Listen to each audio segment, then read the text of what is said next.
everyone. Welcome back into North Dakota today for a very special edition of This Is How You Make It with John David Berdahl. As you see, our setting is a little bit different today. John, what are we really getting into? We're getting into pendulum painting, okay? And that's what's been set up here in this garage. And thank you so much for allowing this to sort of take place.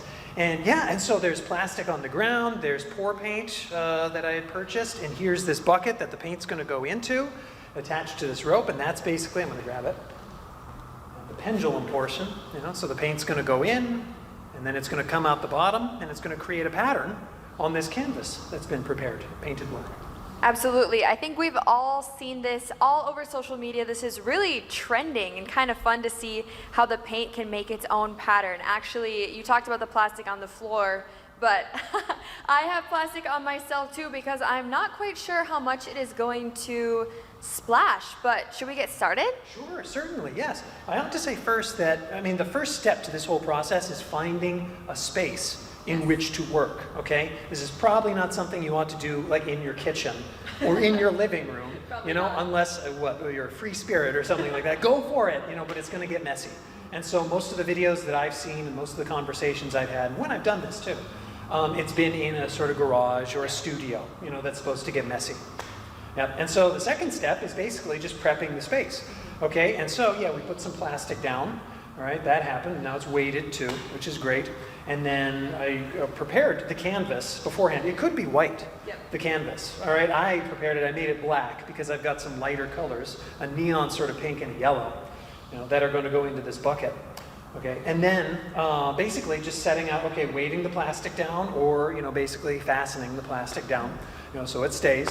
All right, and then I put this sort of box around the canvas too, so kind of where to stand. Yeah. The shoes may get some paint on them. Yep, okay, and then with the bucket, there we go. Now some people will get a hand weight, okay? I've seen that, and perhaps others have seen that too. They'll get a rope, and then they'll get a hand weight and tape that to the rope, or tie the rope around the hand weight to add a little more weight to what they're doing. Which will allow it to be a bit more smooth, okay, as it gets to equilibrium, and that's the center of the painting, okay, that's its resting position is equilibrium, all right, and so it's going to go around, all right, and then it's going to, these sort of return forces or restore forces are going to, gravity is going to make it go back to center, and so basically I got this bucket at a dollar store. Most of this was purchased at a dollar store besides the canvas. And then I drilled a hole in the bottom. I have tape on the bottom right now, so the paint, when it goes in, isn't just going to start pouring out. Okay, I'm going to put the paint in, and then I'll remove the tape, and then I'm going to do that. All right, we are putting the paint in. It's getting real, you guys. I am so excited to see how this turns out. Like I said, I've seen these videos. I feel like they always go viral on social media, and it's so fun to watch. Mm-hmm. Yes, it is. It can be quite mesmerizing. Yes, can't it? Yeah. There we go. So there's some pink. So we put the whole container of pink in there because I think we need quite a lot of paint for this, right? Yeah, a lot more. And also concerning the paint, okay, and the steps. Once you have everything set up, do try and find the paint with the sort of right viscosity, or not thickness. And so you ought to make certain that it's not so much watery or watered down. Yeah. Again, I got this pour paint, and you can see. You can just pour it like that. And there we are. So that's going in like that. Okay, and then I'm going to let it sit for a moment. I'm going to hold the tape. Press it a little bit because there's going to be more paint in here. Nice. Okay, there we are.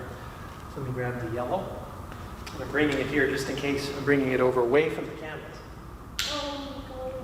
So you said you've done this before. Was it on this big of a scale, or could you maybe do a mini version of this project if you don't maybe have the space? Yeah, I did a smaller version, okay?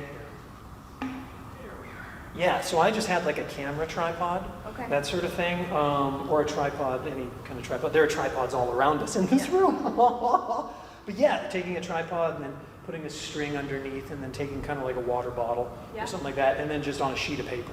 Okay. That would work. And that's how I did it. first in college. Yes, yeah. It's more of a low commitment project than this one. We have this on a pretty large scale here. There we go.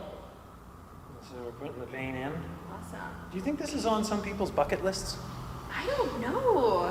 I've even seen the videos of people doing this, but they'll lay on the canvas. Have you seen that? So it makes a really cool kind of shape, like of their silhouette. Absolutely, yep. And with pour paint especially, or pour painting, you know, yeah, you can do so many different things, and yeah, you can take on so many shapes, or, you know, take on so many looks. And so, or, I don't know, All right, when we come back, we are going to let this paint go all over this canvas. Stick around for that.